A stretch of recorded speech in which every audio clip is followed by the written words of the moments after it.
శ్రీమాత్రే నమ. జై గురు దత్తాత్రేయ నమ.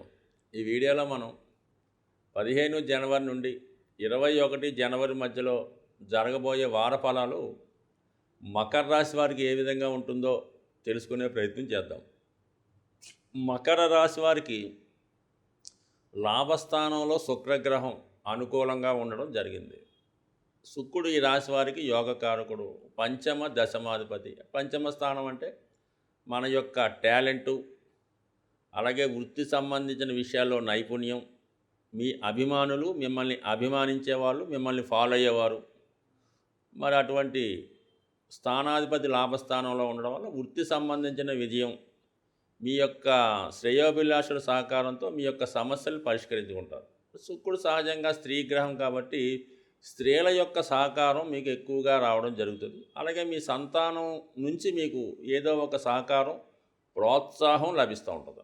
ఇక దశమాధిపతి లాభస్థానం, వృత్తిరీత్యా అనుకూలత, వృత్తిలో ఆదాయం పెరగడం, జీవనోపాధి పరిస్థితులు, జీవన విధానం మారే అవకాశం ఉంది. మొత్తం మీ శుక్రుడు లాభస్థానంలో ఉంటే ఆర్థికకరంగా లోటే ఉండదు, అంత హ్యాపీగా సజావుగా సాగుద్ది.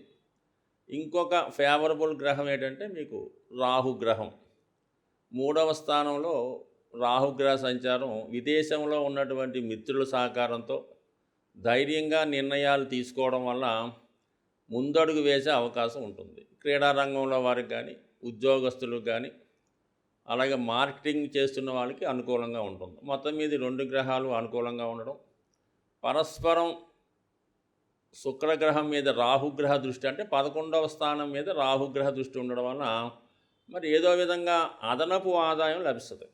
అది అక్రమమా సక్రమమా అన్నది మీ విధానం మీద ఆధారపడి ఉంటుందన్నమాట. విదేశంలో ఉన్నటువంటి మిత్రుల సహకారం కానీ, విదేశ సంస్థల వల్ల కానీ, బ్లాక్ మార్కెట్ చేయడం వల్ల కానీ, ఏదన్నా వస్తువుని విపరీతమైన ధరకి అమ్మడం వల్ల కానీ, సెటిల్మెంట్ ద్వారా కానీ, మధ్యవర్తిత్వం వహించడం వల్ల కానీ, ఎవరికన్నా మీరు పనిచేసి పెట్టడం వల్ల కానీ ఆదాయం లభిస్తుంది. మొత్తం మీద ఆదాయానికైతే లోటు లేదు, బట్ ఖర్చు కూడా అలాగే ఉంది. మరి కుజుడు బుధుడు 2 గ్రహాలు ఉండడం వల్ల రుణదాతల ఒత్తిడి ఎక్కువగా ఉంటుంది.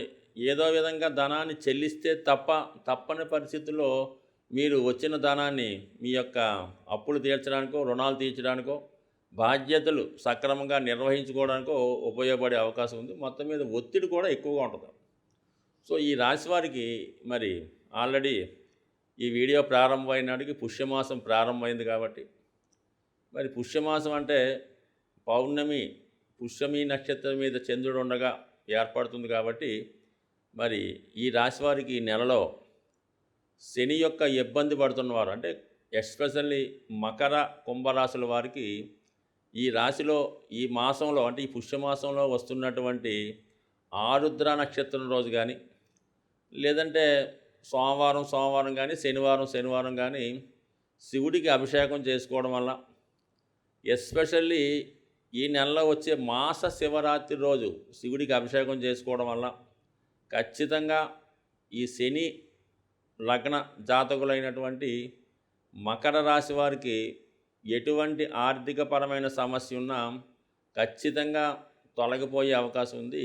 ఇంకా చాలా ఇబ్బందుల్లో ఉన్నాం, ఎటువంటి పరిస్థితుల్లో కూడా తట్టుకొని తేరుకునే శక్తి లేదనుకున్న వాళ్ళు ఈ నెల మొత్తం ప్రతిరోజు కూడా వీలైతే శివాలయాన్ని దర్శించి, అక్కడ విభూది దర్శించి ఒక 15 నిమిషాల పాటు 20 నిమిషాల పాటు అదే శివాలయ ప్రారంగణంలో ఏదో మీకు తొచ్చిన మంత్రాన్ని, అదే శివ పంచాక్షరి ఓం నమ శివాయ అన్నా సరే పర్లేదు, ఏదో ఒక మంత్రాన్ని ఒక 20 నిమిషాల పాటు మీరు శివాలయంలో పఠించి, వీలైతే శివాన్ని ప్రదక్షిణలు చేసుకొని ఎలాగైతే వెళ్ళారో అలాగే ఇంటికి రావడం వల్ల ఖచ్చితంగా ఈ పుష్యమాసంలో నెల రోజులు చేయడం వల్ల మీకు నెల రోజుల లోపులోనే మీరు ఏదో ఒక ఉపాధి అవకాశం, ఏదో పను, ఏదో వృత్తో ఏర్పడి బిజీ అవ్వడం జరుగుతుంది.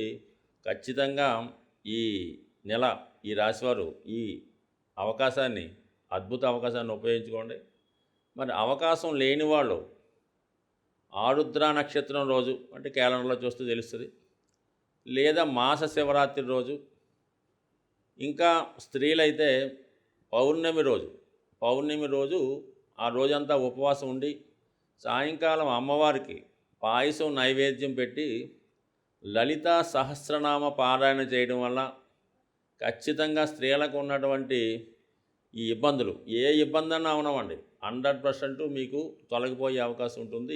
ఈ చిన్నపాటి రెమెడీ రాశివారు చేస్తే అద్భుతంగా డెవలప్ అవుతారు. ఇక గురువు చతుర్థ స్థానంలో సంచరిస్తున్నాడు అంటే 4, 12 ఎక్స్చేంజ్. చతుర్థాధిపతిగా ఉన్నటువంటి కుజుడు 12లో ఉన్నాడు.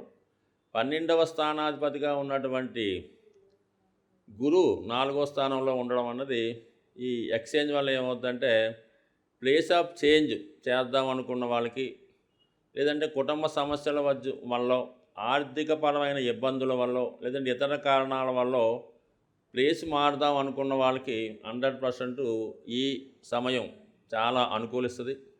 మరి అటువంటి ప్రయత్నాలు ఎవరైనా చేసేవాళ్ళు ఉంటే ఈ సమయంలో మీరు మీ యొక్క ప్లేస్ ఆఫ్ చేంజ్ చేయడం వల్ల కొంత పరిస్థితులు సమకూరే అవకాశం ఉంది. కాబట్టి ఏదైనా ఈ రాశివారు ఆర్థిక పరంగా చాలా ప్లాన్గా ఉండాలి.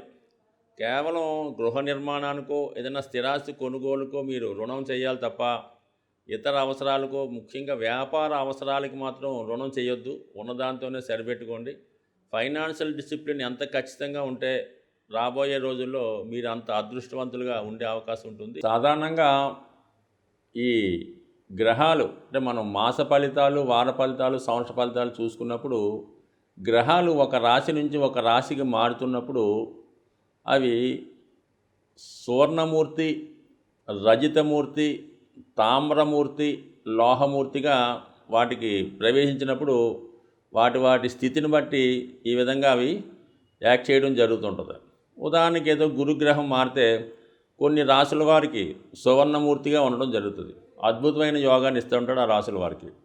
కొంతమందికి తామ్రమూర్తిగా ఉంటాడు, కొంతమందికి లోహమూర్తిగా ఉంటాడు. అంటే ఈ లోహమూర్తిగా ఉన్న వాళ్ళకి మంచి స్థానంలోకి వచ్చినా కూడా ఇబ్బంది పెడుతూ ఉంటాడు. అదే రజితమూర్తిగా ఉన్న వాళ్ళకి కొంత మిక్స్డ్గా ఉండడం జరుగుతుంటుంది. ఇలా ప్రతి గ్రహానికి కూడా ఈ మూర్తి నిర్ణయం అనేది జరుగుతూ ఉంటుంది. సో ఆ కారణం వల్ల కూడా మరి గోచారరీత్యా ఇప్పుడు ఏలినాడు శని వచ్చింది, అదే సువర్ణమూర్తి అయితే పెద్ద ఇబ్బంది పెట్టడం. ఈ విధంగా అందరికీ ఒకే విధంగా ఉండదు. రాశులను బట్టి ఈ మూర్తి నిర్ణయం జరుగుతూ ఉంటుంది. ఇది కూడా గోచారంలో పర్టికులర్గా నిర్ణయించవలసిన విషయం. అది వ్యక్తిగతంగా మీరు పర్సనల్గా ఎవరైనా జ్యోతిష్కుని చూపించుకున్నప్పుడు ఆ గ్రహం ఏ భావంలోకి వస్తుంది, అది ఏ మూర్తిగా నిర్ణయించడం జరిగింది అన్న విషయం మీదే ఆ ఫలితం ఆధారపడి ఉంటుంది. అలాగే గ్రహాలు మారినప్పుడు కూడా అష్టక వర్గు అని ఒకటి ఏర్పడుతుంటుంది. అంటే ఒక్కొక్క గ్రహం కొన్ని బిందువులు ఇస్తూ ఒక సామూహికంగా ఒక అష్టక వర్గు ఏర్పడుతుంటుంది. సో ఈ అష్టక వర్గులో విడివిడిగాను అష్టవర్గం ఉంటుంది, అన్నిటికీ కలిపి ఒక అష్టవర్గం ఉంటుంది. సుమారుగా శని మీ జాతకంలో ఒక 7 గ్రహాలు ఉన్న రాశి మీద, శని 7 బిందువులు ఇచ్చినటువంటి రాశి మీద సంచరించినప్పుడు అది ఏ భావమైన అద్భుతమైన ఫలితాలు ఇవ్వడం జరుగుతుంది. అది 11లోకి వచ్చినా కూడా శని భగవానుడు 0 బిందువుల మీద ప్రయాణిస్తుంటే ఎట్టి పరిస్థితుల్లో కూడా మీకు ఉపయోగించడం చాలా ఇబ్బంది పెడుతుంటాడు. అందువల్ల ఈ అష్టవర్గంలో బిందువులు, ఈ మూర్తి నిర్ణయం రెండూ కూడా ఈ జ్యోతిష విధానంలో చాలా ఇంపార్టెంట్ అయినవి. ముఖ్యంగా గోచార సంబంధించిన విషయాల్లో ఈ 2 విషయాలు అంటే ఒకటి ఈ మూర్తి నిర్ణయం, 2 ఈ అష్టకవర్గ బిందువులు పూర్తిగా పరిశీలించిన తర్వాత మాత్రమే ఆ గ్రహం ఇచ్చే ఫలితాన్ని నిర్ణయిస్తే ఇంకా అనుకూలమైనటువంటి అక్యురేట్ ఫలితాలు మీరు పొందగలిగే అవకాశం ఉంటుంది. ఇది ఎక్కువగా ఈ ఉత్తరాది రాష్ట్రాల్లోనూ తమిళనాడులో కూడా ఈ సిస్టాన్ని అమలు చేస్తూ ఉంటారు. సో మరి తీరుకున్న వాళ్ళు జ్యోతిష్కులు కూడా పరిశీలించవచ్చు. అలాగే జ్యోతిష్ అభిమానులు కూడా ఈ విషయాన్ని దృష్టిలో పెట్టుకొని మీరు జ్యోతిష్కుని సంప్రదించినప్పుడు ఈ విషయాన్ని కూడా తెలుసుకుంటే మీకు ప్రతి సంవత్సరం మీరు జన్మ జాతకంలో ఈ అష్టక వర్గు సీట్ ఒకటి ఉంటుంది అన్నమాట. రవికి ప్రత్యేకంగా, శనికి ప్రత్యేకంగా ఉంటుంది, అన్నీ కలిపి ఒకటి ఉంటుంది. అది తీసుకోవడం వల్ల మీకు మీరే రవి మారినప్పుడు ఎన్ని బిందువుల మీదకి వచ్చాడు, రవి 6 బిందువుల మీదకి వచ్చాడు, ఈ నెలంతా 100% బాగుంటుంది. రవి 4 బిందువులు వచ్చాడు, యావరేజ్గా ఉంటుంది. రవి 0 బిందువు మీదకి వచ్చాడు, చాలా దరిద్రంగా ఉంటుంది. సో ఈ విషయాన్ని కూడా మీరు గమనించి నిర్ణయించుకుంటే మీరు ఖచ్చితమైన ఫలితాలు పొందుతారు. జ్యోతిష్యం మీద నమ్మకం కూడా పెరిగే అవకాశం ఉంటుంది. స్వస్తి.